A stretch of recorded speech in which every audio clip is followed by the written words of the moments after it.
Tu es un jeune et tu te dis, je suis encore couché dans la maison de mes parents, incapable de participer aux charges de la maison. Ou encore la paye que j'ai dans le salariat ne me permet plus de subvenir à mes besoins.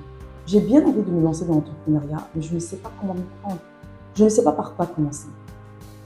À travers ces vidéos, je vais te parler du BABA et des actions à mener pour lancer ta micro-entreprise. La bonne nouvelle, c'est cette décision sage que tu viens de prendre. Le fait de reconnaître qu'il est temps que tu apportes quelque chose sur la table. Je parle en connaissance de cause.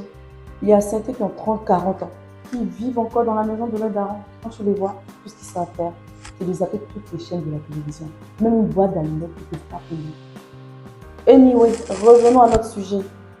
Alors, sache que c'est un bon début, toi qui as décidé de ne plus être inutile dans la maison.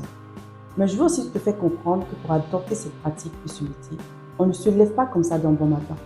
Entreprendre, ce n'est pas l'acheter une baguette de pain à la boutique du quartier. Et comme dans toute déontologie, il y a des décrets et des principes à respecter.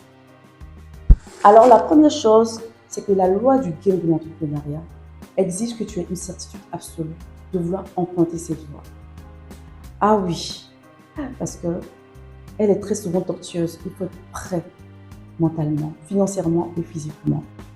Ensuite, avoir une idée claire et concise de ce que tu veux entreprendre, c'est-à-dire trouver l'idée de business. Et pourquoi pas trouver une idée à partir de ta passion? Ce serait génial, non? Faire également une étude du marché. C'est l'une des premières actions à mener une fois que tu as réfléchi à ton idée de business.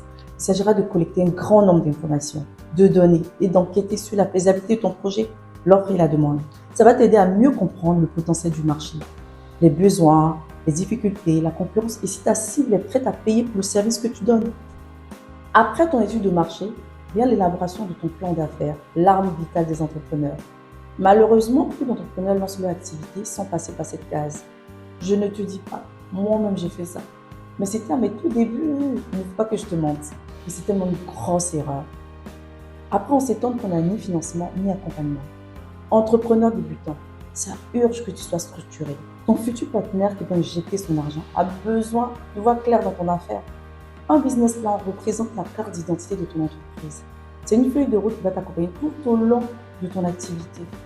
Et c'est très important, du démarrage jusqu'à la croissance de ton business. Ça va aussi permettre à la banque et aux différents investisseurs de te faire confiance. Pendant que tu es en train de faire la paperasse administrative, tu dois aussi te rapprocher, côtoyer les personnes qui sont dans le même secteur d'activité que toi, pour t'informer et apprendre de l'expérience. C'est un moyen de connaître les rouages de ton domaine d'activité. Arrive le moment où tu dois t'entourer et t'accompagner d'une équipe compétente. Recrute une ou deux personnes pour te seconder parce que tu n'es pas Superman et tu ne pourras pas tout gérer seul. Le dernier point, prospecter pour trouver des clients. Ne cherche pas loin. Les premiers clients peuvent être tes amis, ton voisinage. Démarche-leur pour faire connaître ton service ou ta prestation.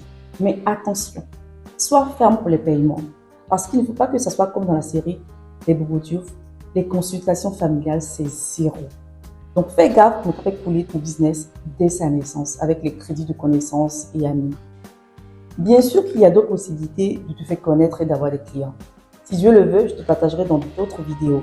C'était Angel Pro, t'inspirer, t'impacter, t'élever. Voilà ma mission.